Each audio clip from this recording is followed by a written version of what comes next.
Cahill, and I'm this year's president. And we have a theme for this year, and it is gather, engage, serve. A good summary of what Rotary is all about. So I am pleased to welcome to the stage today, Bill Weisfield, to share a memorial for Don Kraft. Bill was our club president. Oh, by the way, you can be seated, sorry. You'll have to stand later when we sing. Bill was our club president in 1998-99 when Don was made an honorary member of our club. Bill has been a close friend of Don's and his wife, Midge, for almost 50 years. Welcome, Bill. Well, thank you, Nancy. Thank you. Today, we're going to take a few minutes and acknowledge and remember our outstanding and amazing and honored member, Don Kraft. Don's photos are on the screens to my right and to my left, and you can see him there with Rotarians and family. We're pleased today that Don's family is joining us with his wife of 50 years, Midge, on Zoom. And also on Zoom are a couple of Don's children. His daughters, Berkeley Gray and Erica Kraft, are watching by Zoom, as is his son, Don Kraft. The Krafts, Dan Kraft, right. The Krafts are a 4-generation Rotary family, and here with us in person are several of Don's family, and I'm going to ask them to stand up when I mention their names. First of all is Karen Vanderhook. Karen, will you stand up? And thank you. And Karen is making all the arrangements for Friday's memorial, which we'll talk about a little later. Karen's husband and Don's son-in-law is Stu Vanderhook, and Stu is a member of the Bellevue Club, and he has 46 years of perfect attendance. So pretty amazing in the family. Don's grandson, Carl Vanderhook, is here, and Carl's a member of the Bellevue Rotary. And Don's granddaughter, Anna Flora, who's also a member of the Bellevue Rotary, is here. In addition, we have Don's nephew, Dave Kraft, who's a member of our club, Seattle 4, and we also have Don's nephew, Jim Kraft, who is here, and he's also our fellow member. I don't see him yet. But, also, thank you, and let's give him a hand. And also a member of the University Club is Don's brother, Ken. And Ken was a former president of the University Club. Now, Don's obituary, covering his 96 years of wonderful life, was published in the Seattle Times, and it's available in our notice of this week's meeting. So I'm not going to repeat all that's in that memorable obituary, just because it's too long and would take our full meeting. But instead, I thought you'd find it appropriate, relevant, and interesting if today I focus just on Don's amazing Rotary history. Let's start by saying that Don joined Rotary in September of 1948 when he was 21 years old. He had just graduated from the University of Washington. He opened his own advertising agency in the University District, and right away he joined the University Rotary Club. 6 years later, in 1954, Don moved his ad agency downtown, and he was proposed for Seattle 4 membership by his father and club member, Warren Kraft. Don's classification, as you remember, was advertising. Warren Kraft, Don's dad, was a Seattle 4 past president. He was a district governor, and he was very active at the highest levels in Rotary International. Don was very proud of his dad and often mentioned him when he spoke of Rotary. Here's what's most amazing about Don and his Rotary years. He started his 74 years of perfect attendance in 1948, and he watched his last meeting of our club on Zoom on Wednesday, August 9th, a month ago, 5 days before he passed away on August 14th. It's amazing. 74 years of perfect attendance and almost 75.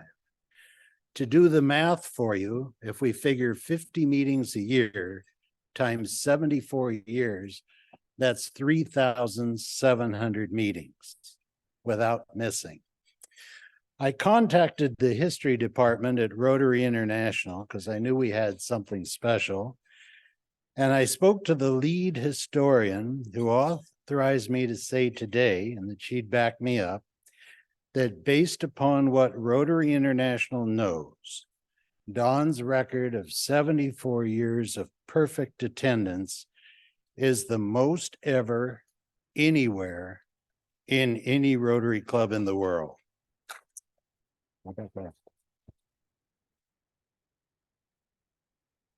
If you think about it, I'm pretty confident that no one else started at 22, lived to be 96, and had 74 years of perfect attendance.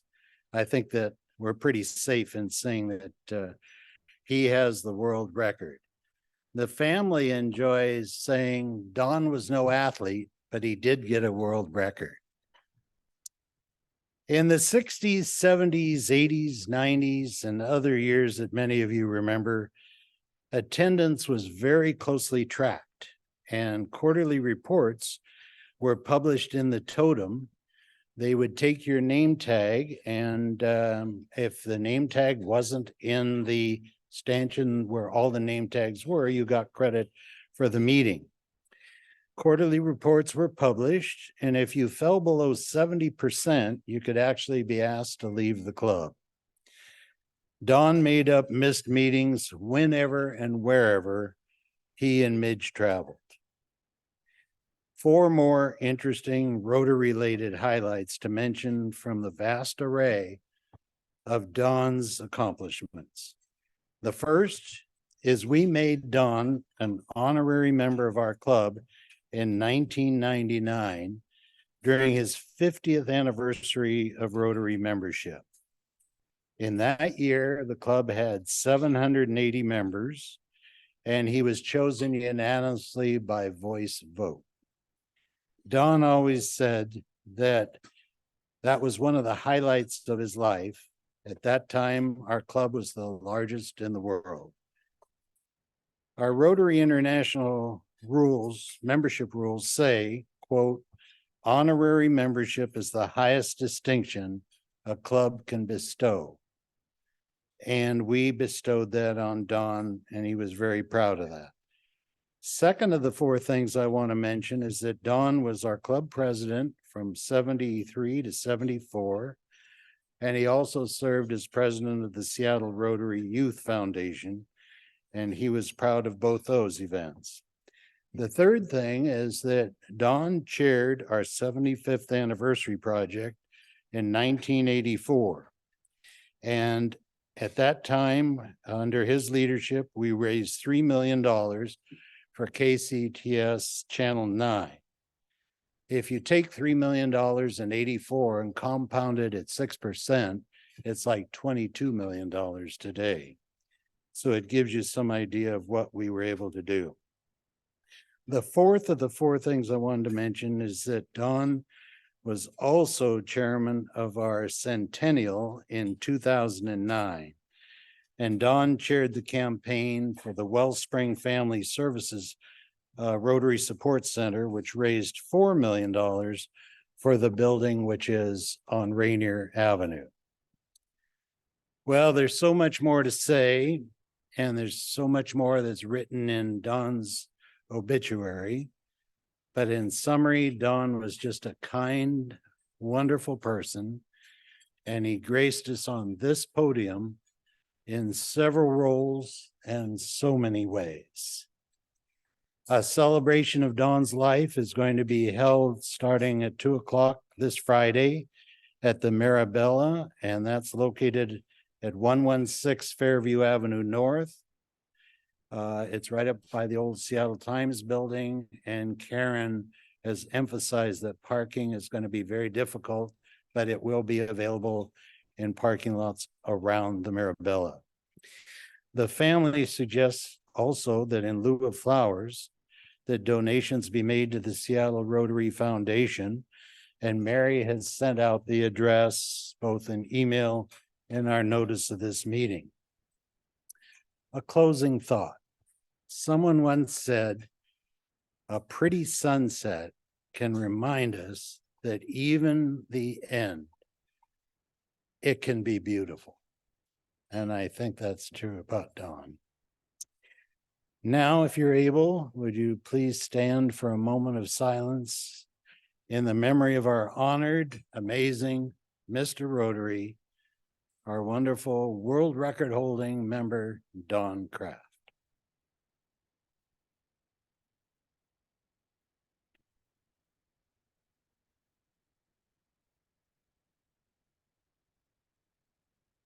Thank you, and please be seated. You bet.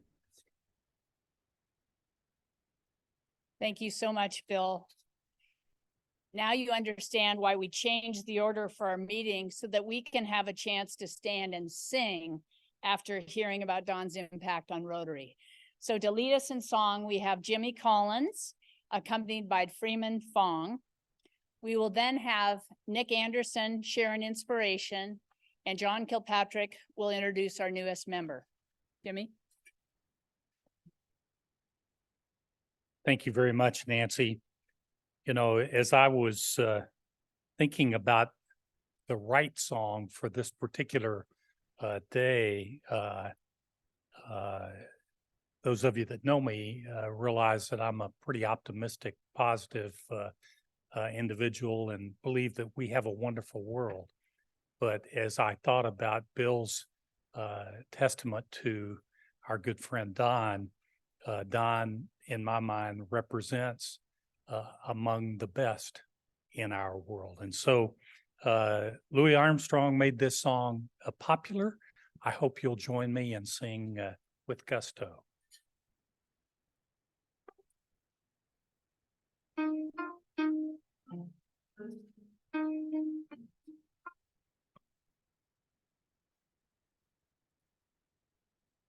I see trees of green, red roses too. I see them bloom for me and for you. And I think to myself, what a wonderful world. I see skies of blue and clouds of white, the bright blessed day, the dark sacred night, and I think to myself, what a wonderful world. The colors of the rainbow, so pretty in the sky, are also on the faces of people going by. I see friends shaking hands, saying, how do you do? They're really saying, I love you. I hear babies cry. I watch them grow. They'll learn much more than I'll ever know. And I think to myself, what a wonderful world. Yes, I think to myself, what a wonderful world. Thank you, Freeman.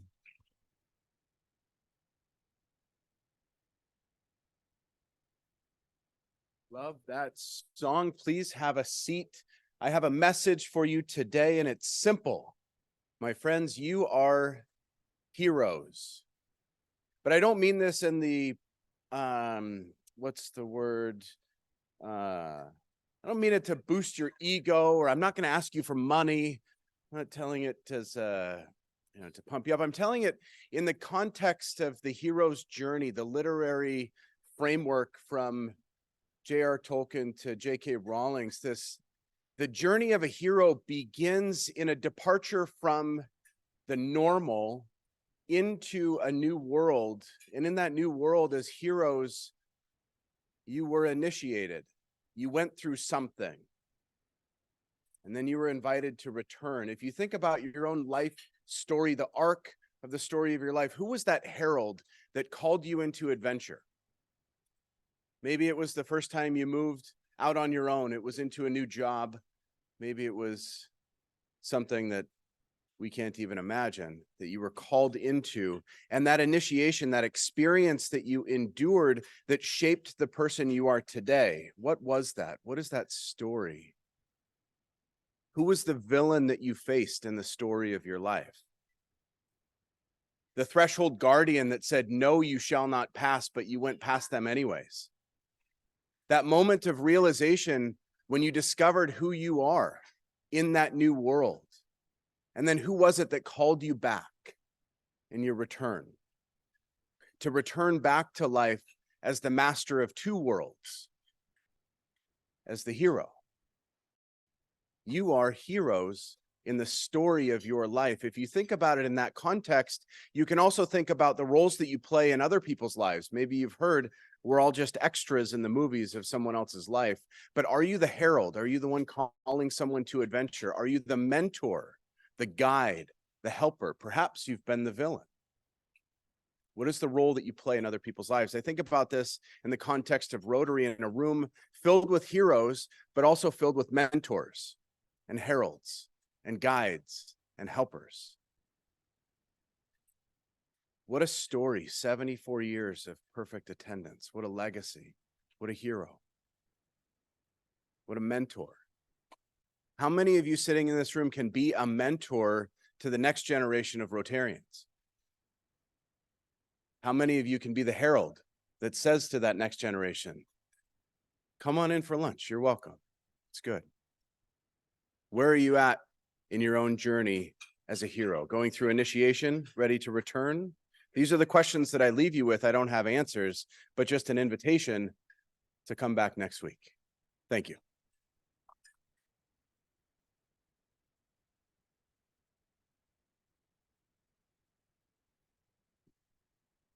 Hey, how y'all doing?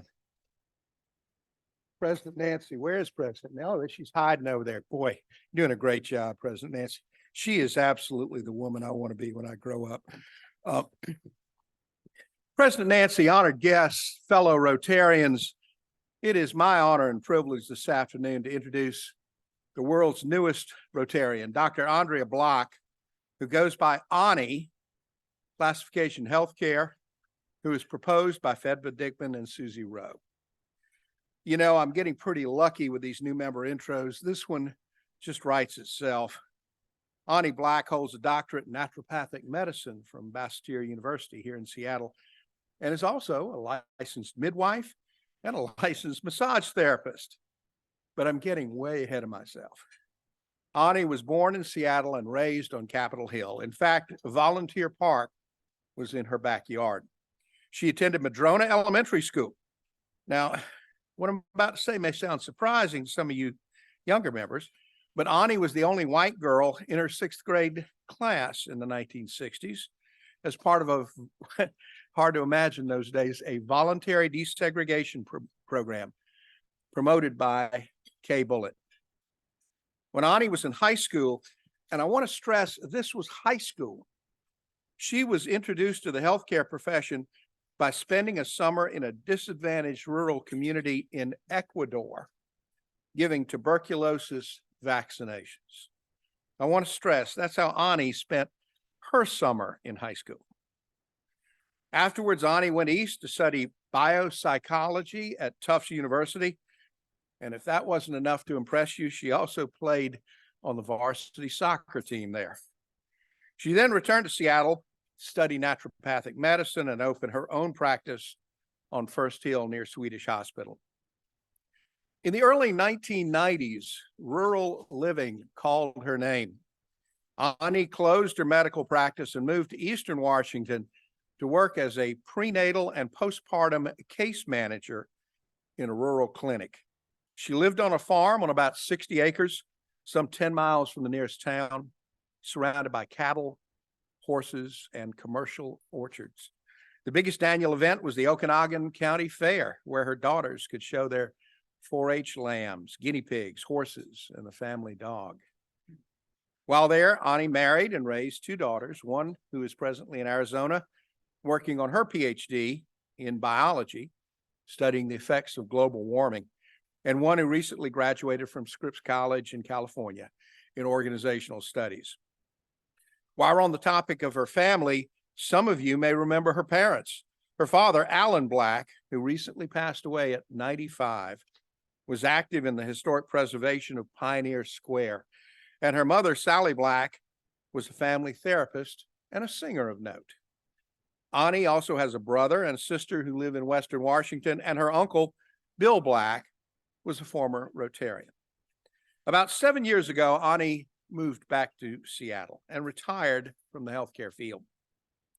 She's now focused on civic engagement, such as the Washington Women's Foundation. Ani speaks conversational Spanish and lists her hobbies as archiving family films from the 1920s, pickleball, and Nordic skiing. I asked Ani to describe her philosophy of life. She said kindness, first to yourself, then to others. And that, she said, is what drives her strong civic engagement. With that, President Nancy, it is again my honor and privilege to introduce the world's newest Rotarian, Dr. Ani Black. Thank you.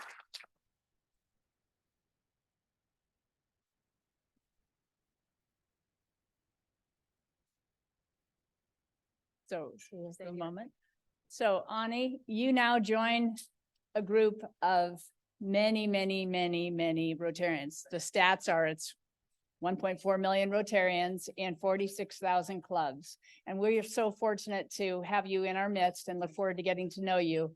And I knew her parents years ago, so I'll catch up with her later on that. So what a blessing to have you here. And John, thanks for the fabulous, fabulous introduction as always. Thank you. We're going to have today's guests be welcomed. Isn't it kind of fun to do things out of order? You're saying, what's President Nancy going to do next? But it all tied into how we honor Don today. So that's part of it. We had Bill Weisfield formally introduce all of Don's family. So now I'll just remind you their names as first names because they are like family now as Don's family. So we had Karen and Stu and Carl and Anna, Dave Kraft, and Jim might be here somewhere, Jim Kraft. And then we have, so thank you again for being in our midst. And we have as Mrs. Yuki Inagaki, who is the wife of the Japan Consul General, Hisei Inagaki. Welcome. We have Cody Brown, who's in cyber operations. He's a potential member and a guest of Jaime Mendez. Welcome. Traveling the furthest from the Rotary District 3011, which is in India, we have Parveen Gupta and Anita Gupta.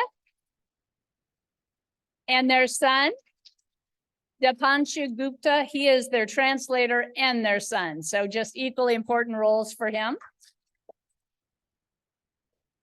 We have Susan Oltman, the executive director of the American Lung Association, a guest of Allison Hinky, sorry.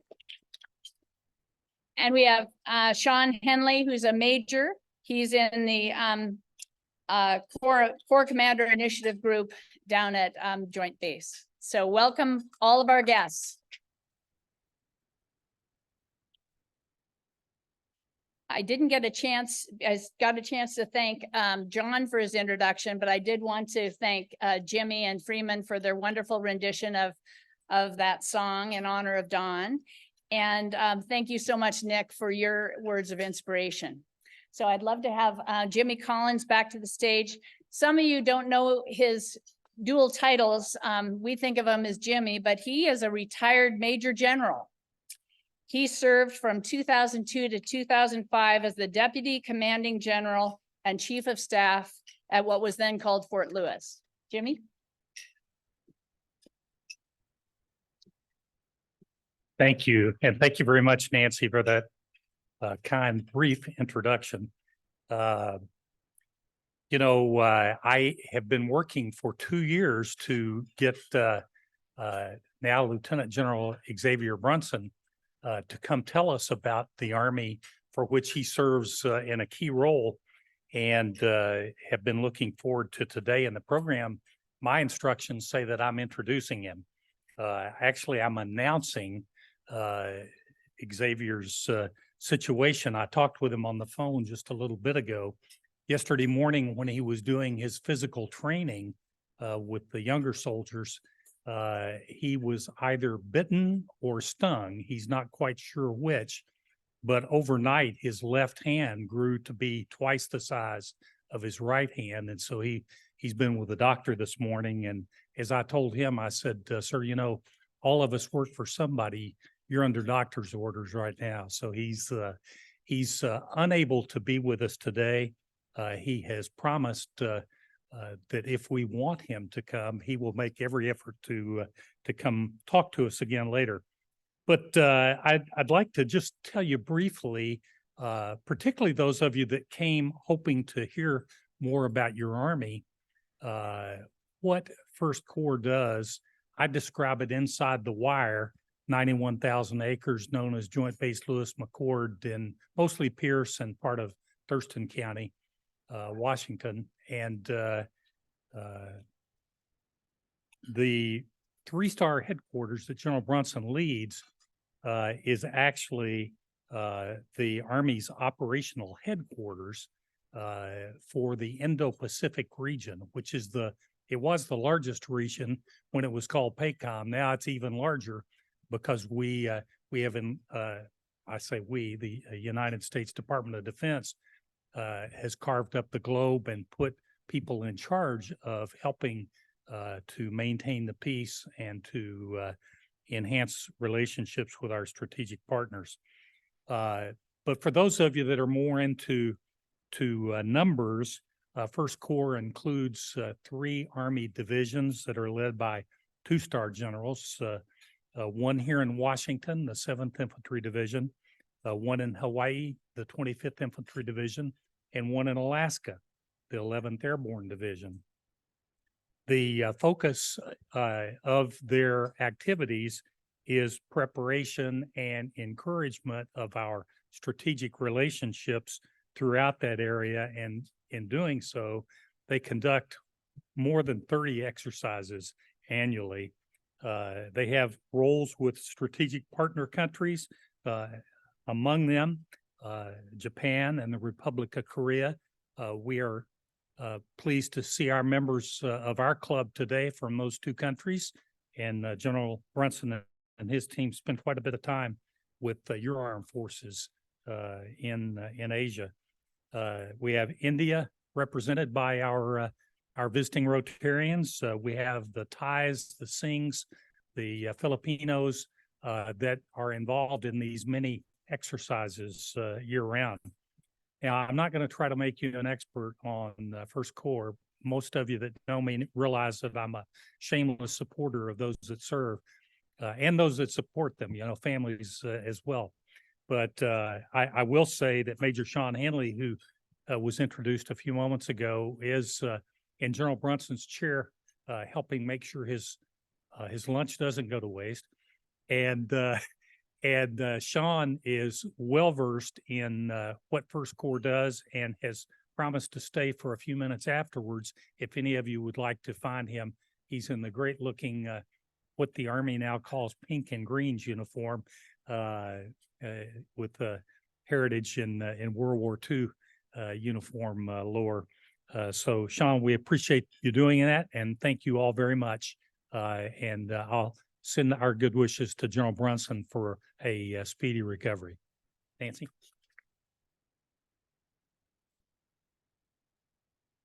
So we do have an awesome thing to do with our time here because we have Mayor Bruce Harrell as our speaker next week. And one of the things that we were inspired by just a few weeks ago when Sarah Nelson was here, those of you who met City Councilwoman Sarah Nelson, she said she wants to get in touch with the constituents, hear what their needs are, hear what they have to say. And normally we're able to do that when we have someone like the mayor and we have some Q&A, but we felt like it would be helpful to give him a sense of what some of our thoughts and concerns and priorities are as people who are his constituents, and be able to convey that to him. And in his thoughtful way, he will include that in his talks next week. So we can take away any excuse he has to be prepared for his talk because we've let him know what's on our mind. So right now, the Sergeant at Arms, Jen, is passing a piece of paper and a pen to each table. You have to select one scribe at your table. And on that paper, we're hoping after about 10 to 15 minutes, your table has come up with two ideas, priorities, thoughts, or concerns. And we'd rather not pigeonhole what you have to come up with. We'll then take the collective ideas from your multiple tables, we'll convey those to the mayor and be ready to hear what he shares with us next week. So enjoy your time at the table and we'll talk to you soon.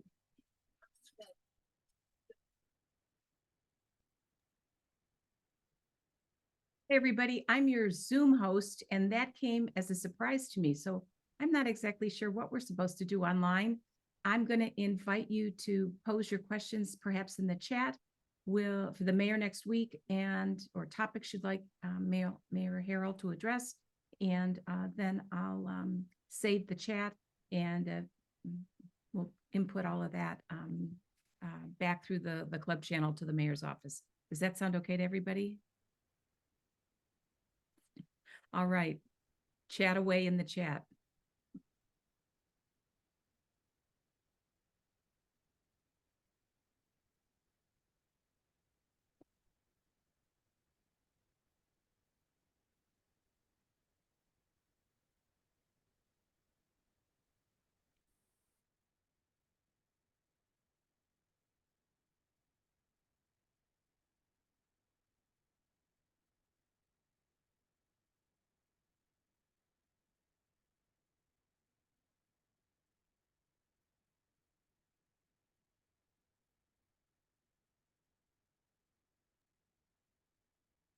Can everyone access the chat? I'm not seeing anything posed in there yet.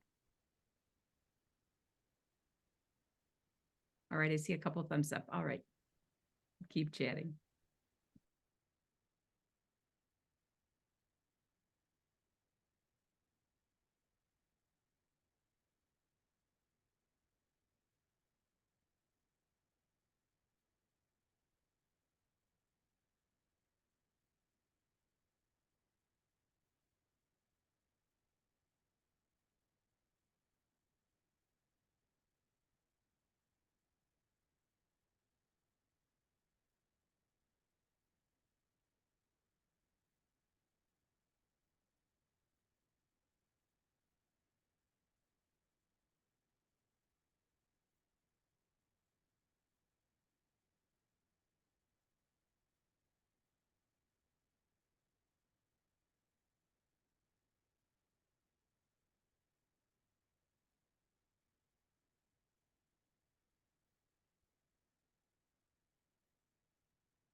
appointed to this, are you sure? If you'd like to have a conversation, you can unmute yourself to comment. Thanks. Thanks. Just liberated you all. Sorry, took me a Yes, minute. I feel free. I feel like my parole came in. Yay.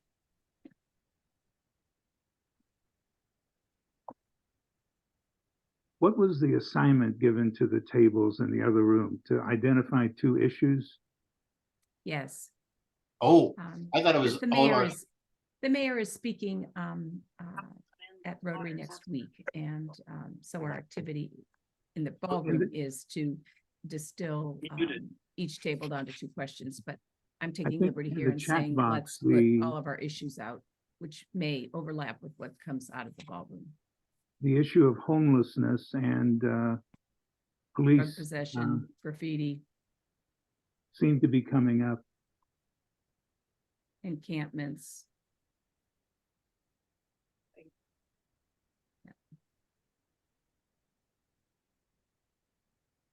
I misunderstood. I thought it was just all the kinds of questions you'd want to ask the mayor when he was here next week. So I just threw out some questions. Questions or topics for him to address. Either way, John, Oh, it can either be a okay. topic of concern or phrase it as a question. Okay, You're good. and good. Thank you. I like being good. Whatever. I'm your focus group of 1 today. I'll take it. I take any compliment I can get. Run with it. And I have to be honest, I don't know what's going to happen after. Yeah, you caught me off After guard, this and I'm the call. VP of programs. I didn't know about the general not being here today either. Yeah. Yeah, Or- nobody even emailed me about it. Wow. Yeah, it's too bad he didn't have someone. Yeah, why did he send Fill in. a backup person? Yeah, I'm Yeah. shocked. Anyway. Hey, Kathy, it's Vicky Oxley. Yeah.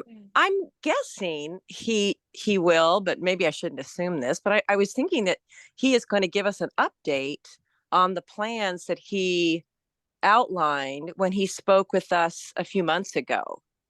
That would be my assumption, right? I would hope so. And Vicky's referencing the fact that Mayor Harrell was at our podium in the spring. Yes. And, and That he was the request we made of him when we assigned him.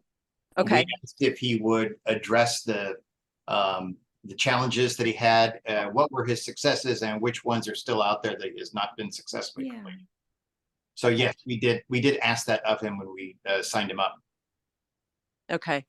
Like, I think, police officers hired, I Yeah. think he had outlined like those 200 individuals that were not necessarily police, but had more skill in like being called to a domestic violence or something like that. Mhm. You are correct, Vicky. Okay, cool. Thank you. And you are good. See, Vicky, you're good. Thanks, John. And if you're following the chat, Karma is providing some additional detail. Apparently, it was right up until the very last minute that we thought that the general could speak and would be in Oh. attendance. So it was really 11th hour and then some. So no time to get a substitute.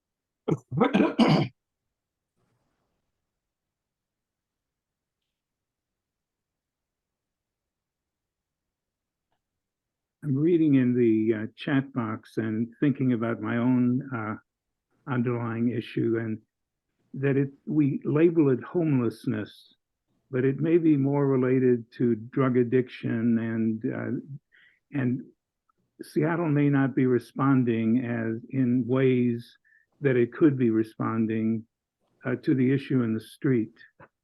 There are eastern cities that are doing different things in New England that I think Como in the early years talked about a model that would have an expense connected with it, but would have these people focus on their addiction, on their mental illness, and not just on the fact that they don't have a home and we need to give them a home, because that doesn't really address the issue.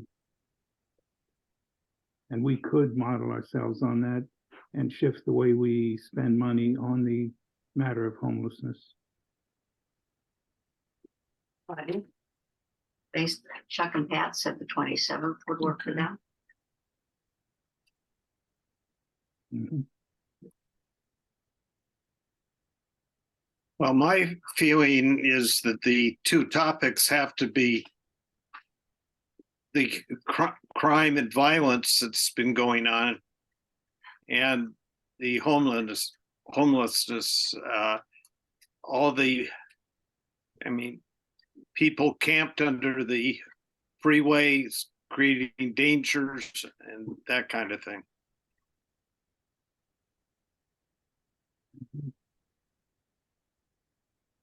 I agree. I also think we need to get Rob an iron for those shirts he's got behind him.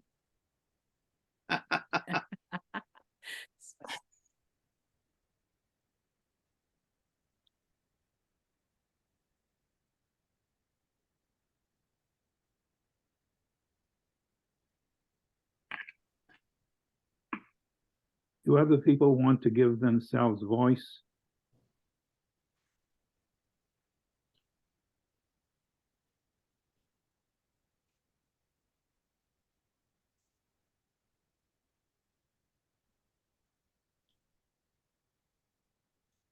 Are you having any of those grab and run robberies up there in Seattle? Grab and run. What are those? Well, a lot of the malls down here, they just 8 or 9 young men, mostly some women, just come in and smash the jewelry cases and whatever else, or Nordstrom, grab as much as they can and walk out. Yeah, when I was still at Comcast, we had smash and grabs that happened not infrequently up until probably about a year, 2 years ago. What I have learned recently is it organized? Well, I think it's highly organized, but I don't know. I think we had it during the pandemic, but I don't know if there's been much of it now. But it certainly is an issue in a lot of places. I think it's organized down here because they pick it up in nice cars, and then they drive off and they unload it to somebody else that takes it to, to sell it from there. So, but it's hit almost all the big malls down here, from South Coast Plaza Mall to Berea to whatever. Maybe there are. But California has a law that if it's under $950, they're not going to stop anybody. So anybody can walk into a store and grab $950 worth of merchandise and walk out. Yeah, it's absolutely terrible. Joel, there is an issue up here in my neck of the woods up north. I'm with the city council of Mill Creek, and we have a couple of Fred Meyers, and they have a policy of not pursuing any shoplifters. And they make that very clear to all of their employees. And now the shoplifters know about it. So the police have a problem up there that the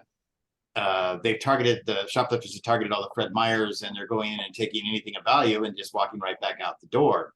Alarms are going off. Employees have been told not to pursue them. They've done some other things. The biggest theft was in liquor, but they've changed their way of distributing that. It goes from the liquor cabinet to the front check stand. So they can't get it until they get it from the check stand. So it makes it a little bit more difficult for them to walk out with it. But employees have made it have been told not to pursue. So they've been losing a ton of product out the door. And the police are very frustrated because they have been told not to pursue it as well. And it's an organized theft targeted against one particular chain because of their policies. Mm-hmm. Isn't that interesting? You should bring that up. Yeah. Well, they're not discriminating down here too much. They'll take on Nordstroms or anybody. So interesting. Just goes against everything I grew up knowing, you know? Indeed.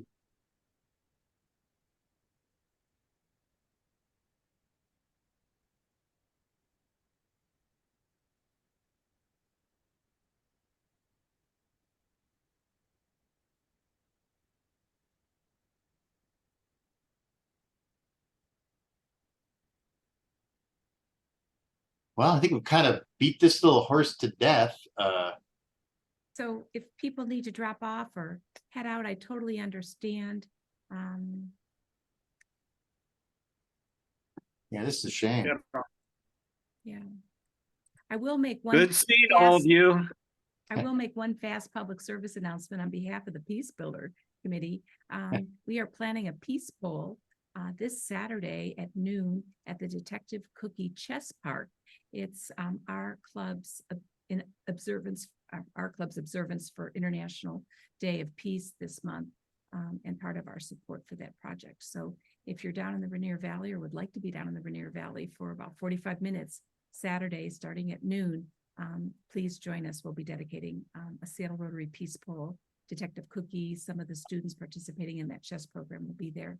And it'd be great to have a good showing of Rotarians. Kathy, I'd like to also extend an invitation to people here to November 11th, Veterans Day. There's going to be a peace poll going up in West Seattle at the American Legion, and they are going to have dozens of scouts and veterans from each of the wars speaking, and it'll be a whole day celebration, and it is the seventh peace poll going.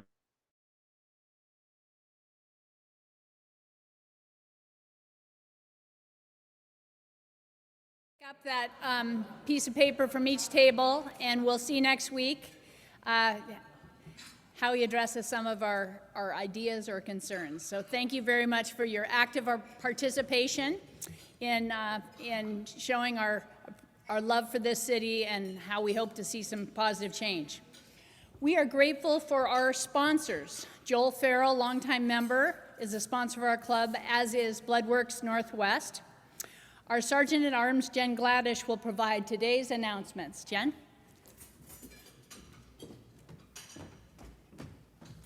Hello, everyone. I just chugged the rest of my cup of coffee to wash down my delicious dessert, so now I have some self-induced anxiety up here. Friday, September 8th, we've got the memorial service for Don Kraft, as Bill shared with us this morning. Please do check the club-wide email. It has all of the details and some suggestions for parking in there. It was such an honor to hear a little bit more about the background that I didn't know before, so thank you for sharing. I imagine that the memorial will just allow us all to learn a little bit more about him and the immense, immense changes that he made to the world around him. September 9th, that's Saturday, from 12 to 2, there's the Peace Pole dedication at Detective Cookie Chess Park down by the Safeway in Rainier Beach. This project is partially funded through SRSF funds, and the event will have food, community, and of course chess. And if you haven't met Detective Cookie, she is super funny, so you should get there to meet her. Wednesday, September 13th, we have our Rotary meeting with the short program from Bloodworks Northwest and Mayor Bruce Harrell that we all just prepared for. He is an incredibly engaging speaker, so whether or not you agree with things, you don't, you want to learn more, you have to be here. It's great to hear him speak. September 20th, Rotary meeting is Judges for Justice panel with retired Judge Mike Heavey.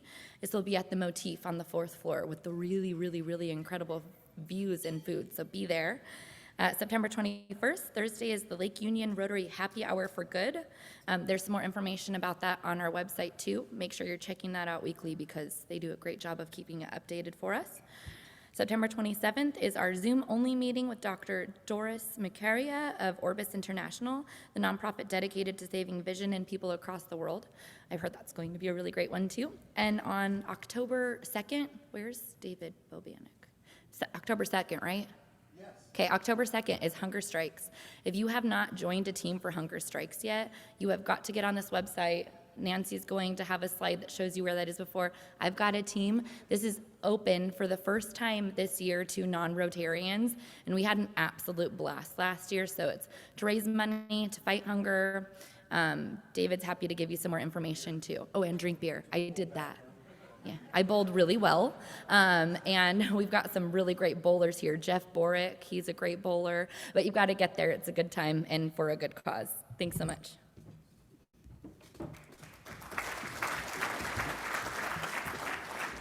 Thank you so much, Jen.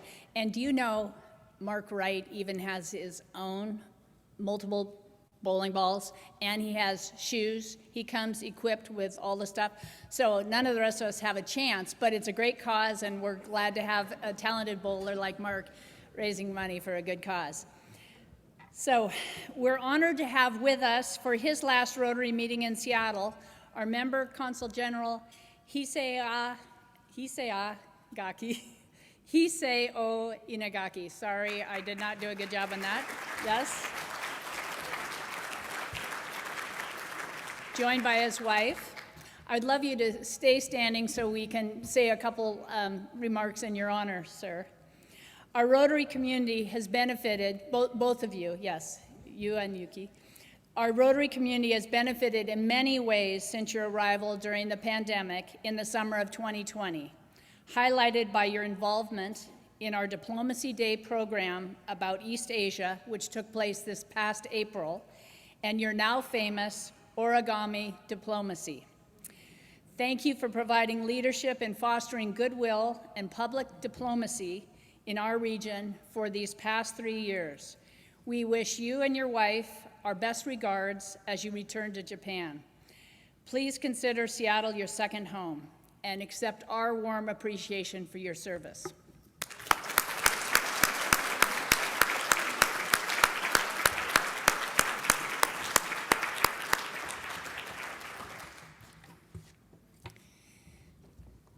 Thanks for pivoting with us today. Isn't it fun to just kind of know that something special will happen at Rotary each day? I do have to tell you that we are very excited about our district conference in British Columbia, Victoria, British Columbia, and it is October 13th to 15th. We are covering the registration fee for 10 registrants that are first-time attendees at any district conference. We have a few spaces left over in this incentive program to join a great group of veteran attendees that have already signed up to go to this conference and have attended prior ones before. The info on the fee waiver is on the newsletter from that last week and this week, and Mary or I or Kathy Williams can answer any questions you might have about how to get signed up for the district conference. All right? So, David Woodward, a friend of all of ours here, longtime Rotarian, he found a quote this week that inspired him and shared it with a number of us, and it inspired me. This was George Bernard Shaw's quote. "This is the true joy in life, being used for a purpose, recognized by yourself as a mighty one, being a force of nature instead of a feverish, selfish little clod of ailments and grievances, complaining that the world will not devote itself into making you happy. I am of the opinion that my life belongs to the whole community, and as long as I live, it is my privilege to do for it what I can. I want to be thoroughly used up when I die," he said, "for the harder work, the more I live. I rejoice in life for its own sake. Life is no brief candle to me. It is a sort of splendid torch, which I have got a hold of for the moment, and I want to make it burn as brightly as possible before handing it on to future generations." We are adjourned. Thanks, everybody, for joining us today. Have a good week.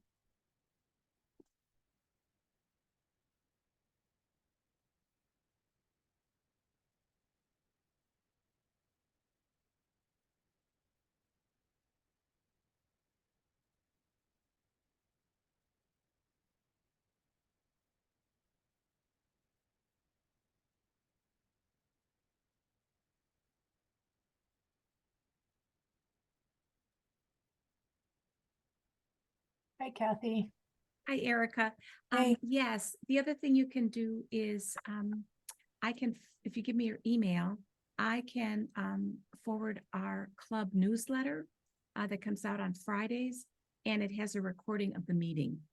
Oh, wow. And Okay. Wonderful. So, hang on, let me just, I'm seeing it there in the chat. I did record the meeting on my side, but now I'm not totally sure how to get it downloaded. Can I download the meeting from that email and save it? Yes, it's a link. It's a YouTube link. Okay. So, and- so, okay. yeah, so you shouldn't have any problem. Wonderful. So let That's me great. just make sure I've got, so erica.craft@gmail.com. That's pretty Okay. easy. Thank you so Wonderful. much for all Good. you've done. It was a really Thank you. wonderful Yeah, program. good. See you on Friday. Okay, take care. Thank you.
is the largest continuous running Lego fan convention in North America.